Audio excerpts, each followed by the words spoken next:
The views and opinions expressed on any program are those of the producers and/or the persons appearing on the program and do not necessarily reflect the views and opinions of FRC Media, Bristol Community College, or the City of Fall River.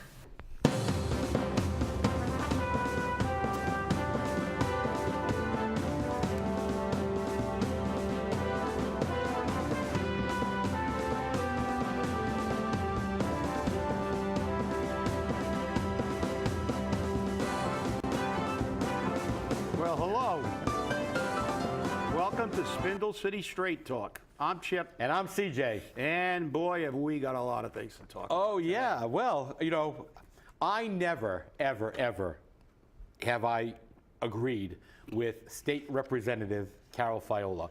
I mean, I even get a frog in my throat just to say State Representative Carole Fiola.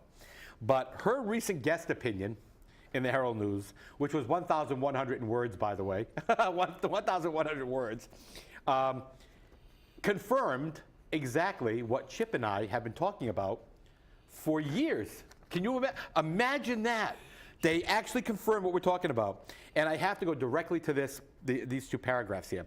The goal of the Commonwealth's 1969 Affordable Housing Law, which is known as Chapter 40B, is to make at least 10% of every Massachusetts community housing stock affordable for moderate income households. It doesn't say low, it says moderate.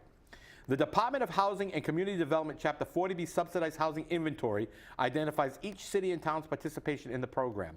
According to the 2014 data, only 48 or 14% of the Massachusetts cities and towns, including Fall River, have gone beyond the 10% threshold. See, we're only required to have 10%, but of course we have more. And down a little bit, it says many have none at all.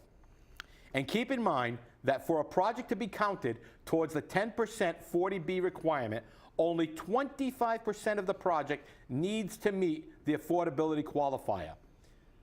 Only 25% of a project needs to meet that. This is a 1969 law. It's 2015, and it hasn't come close to its goal or intentions. Leave government to screw it up. But let's get to the numbers, all right?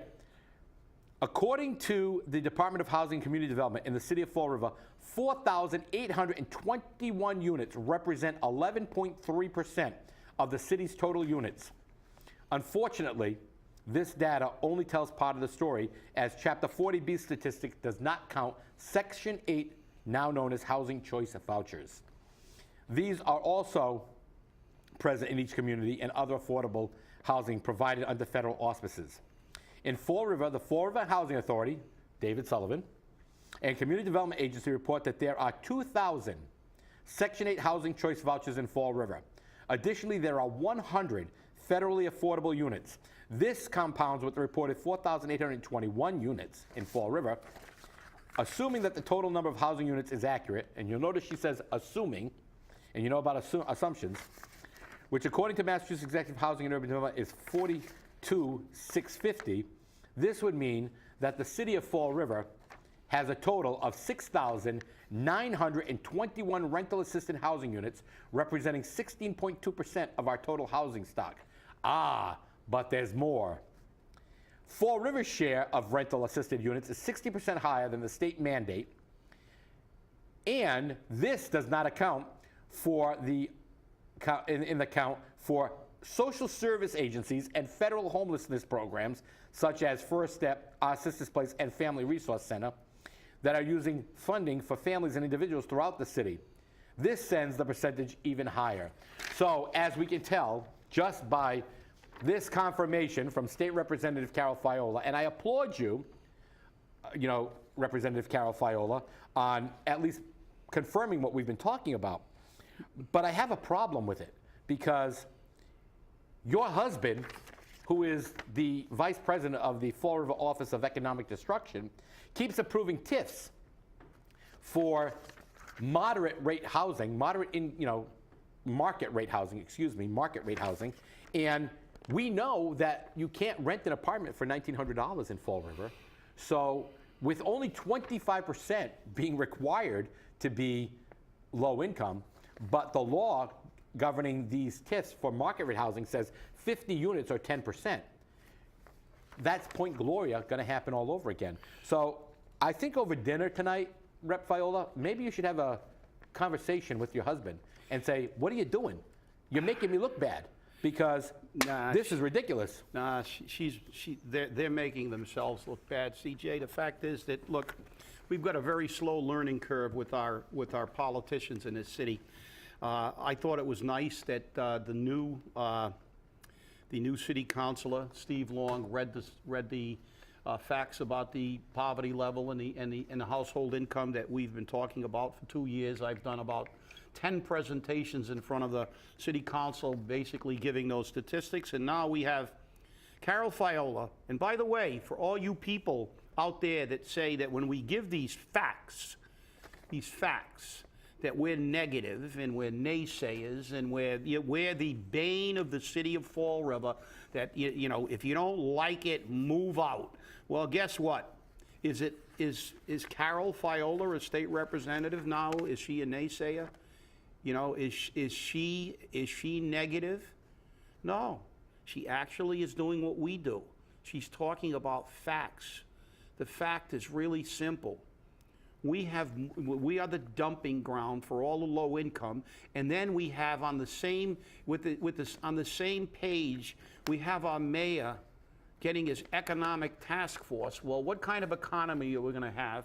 We have said this for a long time, and that's going to segue me into something else about these label things. And I've said it before, but you know, I had a conversation with the city councilor about the presentation I made about the retirement board, and he said, "Oh, you weren't around. You left." When Kathy Ann got up and said that, you know, there's two sides to every story. Well, you see, this is the problem we have with this kind of stuff and with everything that goes on in government. It isn't a story. I'm not telling a story. I wasn't telling a story to the city council. I was reading statistics. The numbers that I said for the Fall River contribution came directly from the Fall River and New Bedford retirement boards. The fact that we were 80% funded in 2002 and only 40%, we're second from the bottom in the state now, is from PERAC, the state that's in charge of these things, the retirement system, the state agency that puts together these things. So Kathy and counselors that like to, that's the problem here. You know, we look at facts, and when we present facts, we tell you they're facts, and we tell you where we got them from. So we're not telling a story. If I'm giving my version, and it's a story, and it's a theory, or it's a hypothetical, I will say that. But what I did in front of the city council was give them facts. Facts that they underfunded the retirement system, that they're at fault, and the fact that they're refusing to pay on time even though the money was budgeted. And Kathy Ann said that there's two sides to the story. Well, there's no side because it wasn't a story. As I said, it's facts. But this is the diversionary tactic they use, because she gets paid to muddy the water, to lie, to mislead, to cloud the issue. What is she going to say? I don't know what her story is, but I'll tell you her side of the story. They paid what they were told to pay. But what she's not going to tell you is the city called Boston and asked for special consideration to figure out our contribution in a way that had an adverse impact on the retirement system.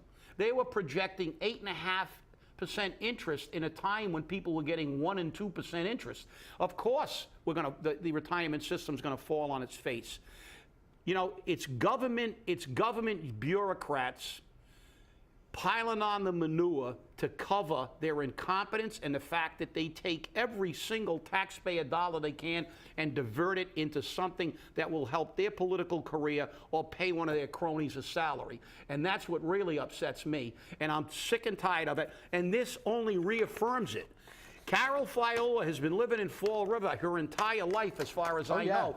Where the hell has she been? She just figured this out. Everybody that walks the streets of Fall River knows how much housing we have. They know what kind of demographic we have in this city. You know, as I said, this again, like the CPA, proves that we have two types of people in this city. We have the rich people in the North End where all the CPA goes and their $200,000 and up salaries, and we have the regular people who are scratching to survive, who can't pay for their prescriptions, who are living on very small fixed incomes. And they don't get it. They don't live in that world. They don't leave their ivory tower and walk around in these neighborhoods. And I'm telling you, I'm sick and tired of their BS. This is, look, campaign season. Campaign season, and now we're investigating Windowgate again. So it's like, look, I love campaign season because the politicians remove their head from their derriere for 5 minutes and pretend they're looking into stuff. But let me tell you something, CJ, and then you can take it. No, I'm not going to take it. But it's like, there's going to be a press conference tomorrow with the Attorney General, and they're going to talk about the investigation, and our mayor's going to, our mayor who said that, hey, it's gone. It's gone. It's gone. But now all of a sudden it's back. It's campaign season. He's looking to get reelected.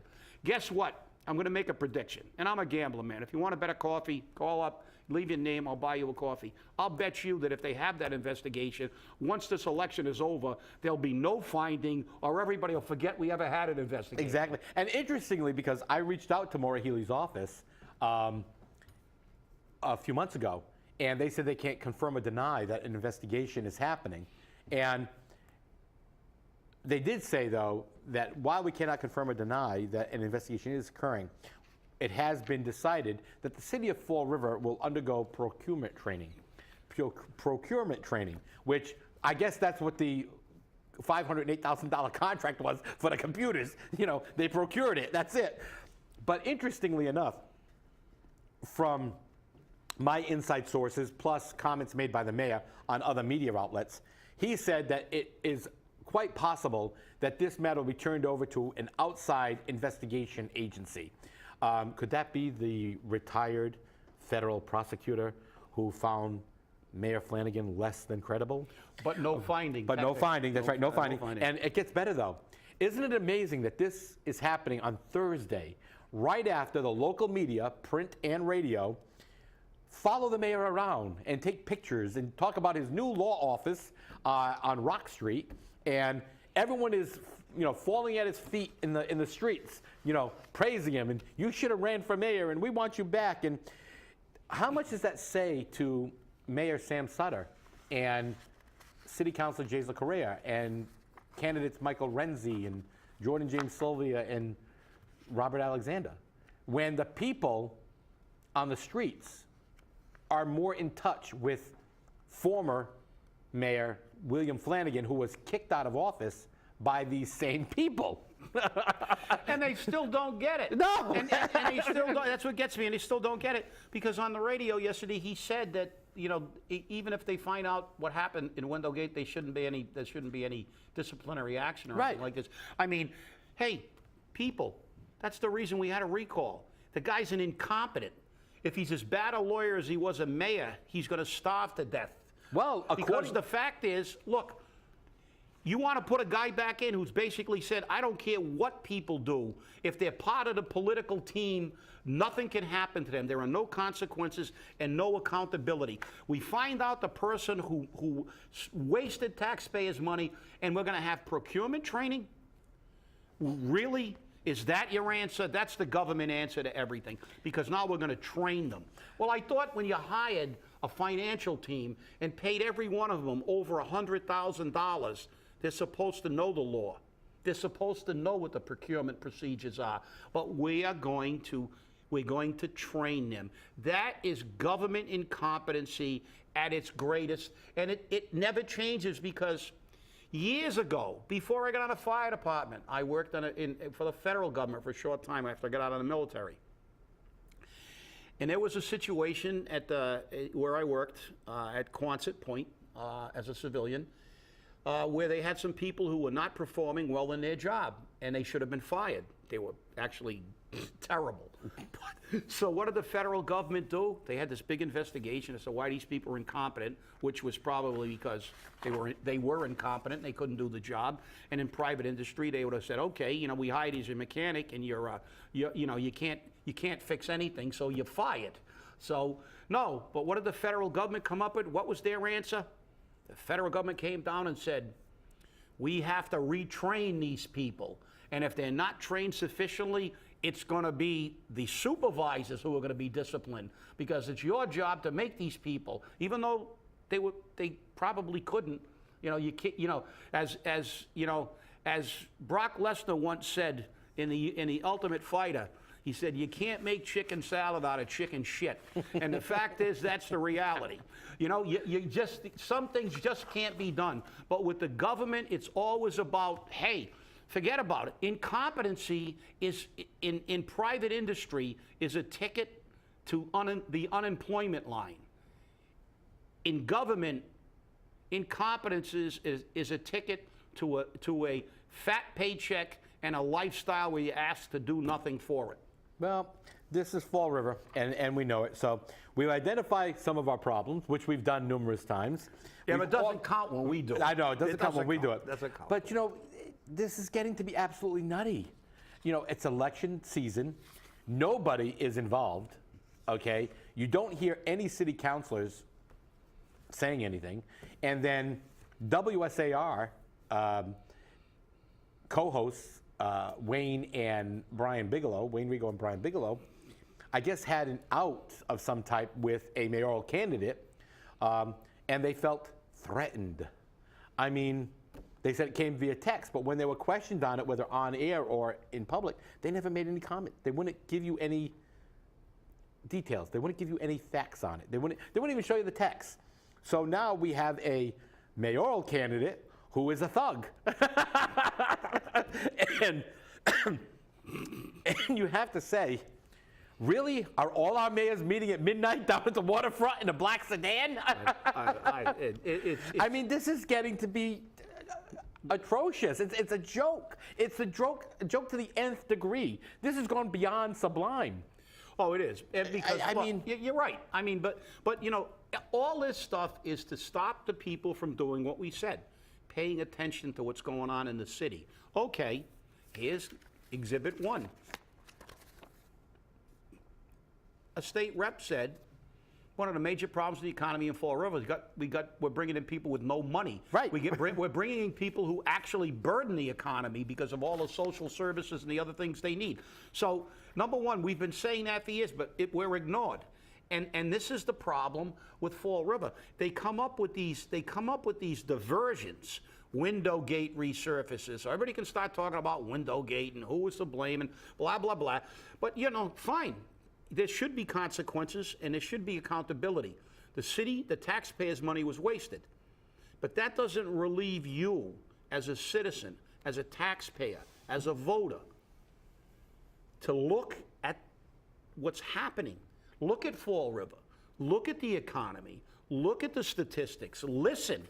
Instead of, like I said, they have their cadre of spin doctors who every time somebody says something they don't like, they all come running out of the woodwork and accuse us of being negative, thugs, whatever, who cares, and we're idiots, move out of the city, love it or leave it, and they start wrapping themselves in the we'll try symbol of Fall River, and then they go back to the old mantra.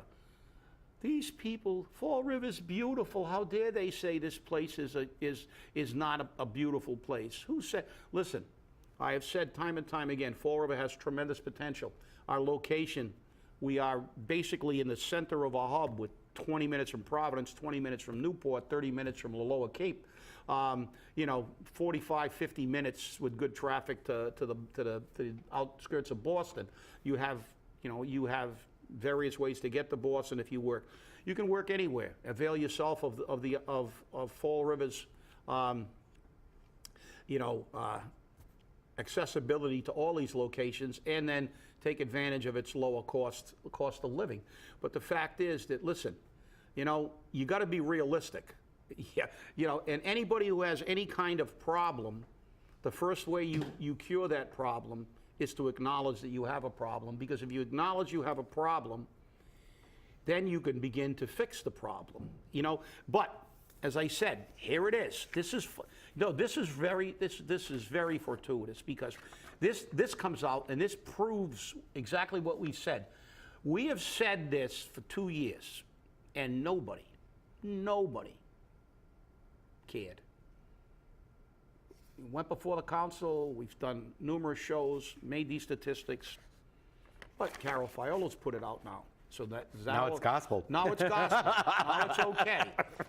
So, as I said, don't kill the messenger because you dislike the message. But the fact is, in order for Fall River to move forward, we need people that have to make a realistic assessment of Fall River. And this is the campaign season. And you are going to have to wade your way through so many diversionary issues that they're going to throw everything at you. They're going to throw hot dogs at you, although they haven't had a chow mein sandwich dinner yet, but that's coming. After the primary, that's coming. Yep. And now they're giving out, what are they giving out now? There was something else we were discussing the other day. Rather than a hot dog, I said they're doing that instead of a hot dog. They're giving... They're doing hot dogs, hamburgers, they're doing spaghetti. No, but they were doing something else. They did something. They were giving out vouchers or something, doing something. I don't know, whatever. But look, they're going to give you everything. They're going to talk about all these past issues, and they're all going to be resurrected, and they're going to pretend they cared. Well, guess what? How long ago was Windowgate? Right. And now it's resurfacing. You think it's coincidental that it's resurfacing now, right before a primary?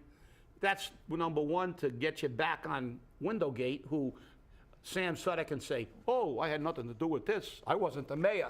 And also show that he's involved in this, But don't forget, like I said, do your homework. Don't forget. He basically said, look, forget about it. No finding, and let's put this in the rearview mirror. And you know something? You got to move on.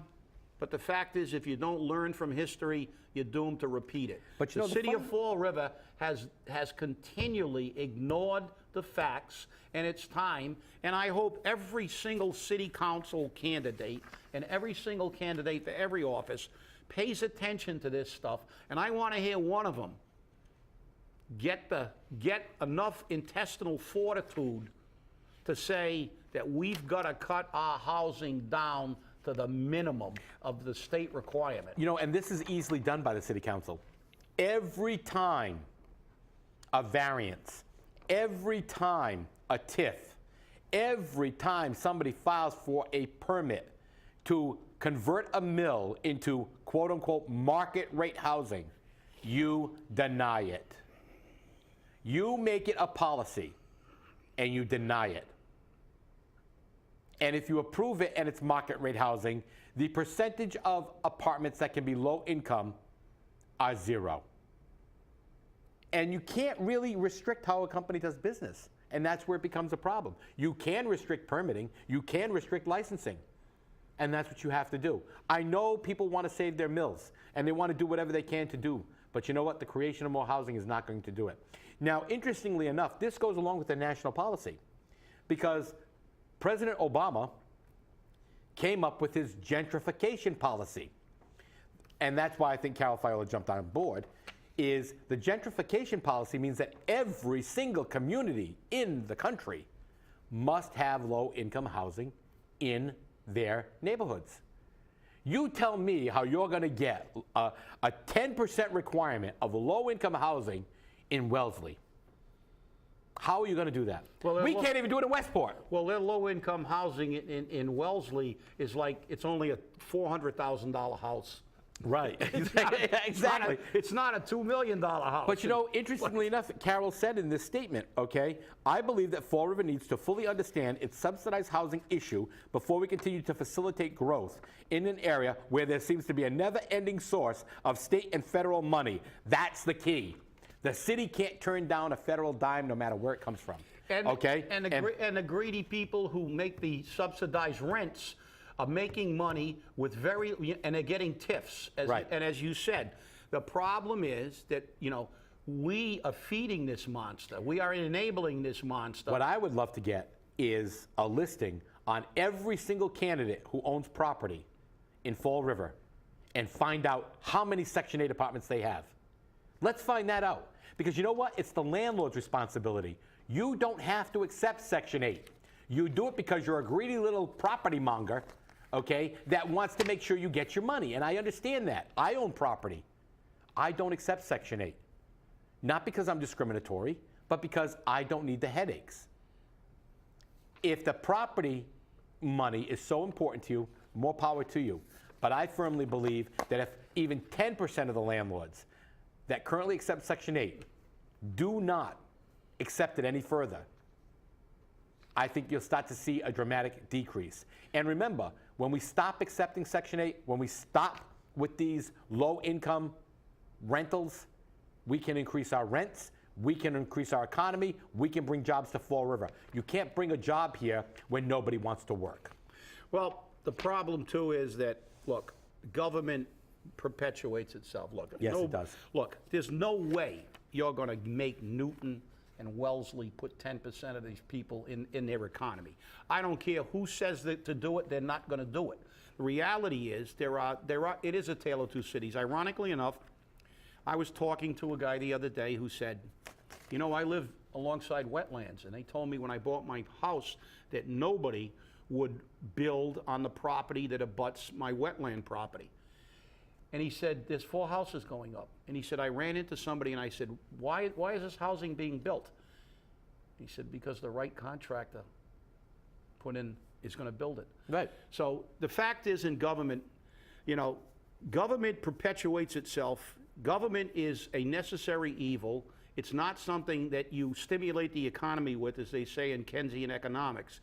It's not something that you use to subsidize your economy. It's a necessary evil that's there to provide essential services to the public. And in the city of Fall River, it has become an economic engine for patronage, for subsidized housing, for TIFs, and everybody here should be sick and tired of enabling this community to be what it is. The fact is that every time, and as CJ said, listen, we said it time and time again, the reality is we hear the city council whining, we can't do anything. Well, you can. They talk about the pay raises given out. Well, guess what? You fund the pay raises. And if you don't fund them, they can't get them because you hold the purse strings. That's right. You know, it's like your kid saying, I want a $50 a week allowance. You say, yep, okay, you're not getting it. Well, she can say she's getting a $50 allowance, but she's not getting it if you don't give her the money. That's right. So, you know, it's the same thing with TIFs. We give out a TIF. When was the last TIF that they denied? They don't deny them. I mean, They don't. I'd like to do a in-depth investigation and find out the last TIF that was ever denied in Fall River. And better than that, the last TIF that actually produced something for Fall River. Oh, yeah. Well, they'll never do that stat because that stat will blow them up. Well, but if they do, it'll take Boston and Fall River 50 years to figure it out, even though we told them right out of the gate. Yep. Real quick, I'm going to be on hiatus for a short period of time for health reasons. I will not be here on Friday's show. Monday, we will not be having a show. And it kind of hurts a little bit here. I'm going to try to get back to the show as soon as possible. I will be still making commentary online. And if I can even get on the show from home, I will do that. And we have set it up so I may potentially do that. But knowing me, I'll find a way to get in here, even if I got to drag myself in on my butt. Well, I want to wish you, you know, I hope everything goes well with the surgery. And, I appreciate that. And, you know, if they happen to lose your foot, I know a guy, I know a place that sells one shoe. Okay. So, but remember, you're responsible for this. Our debate is coming up on the 16th of September. We're putting it all together.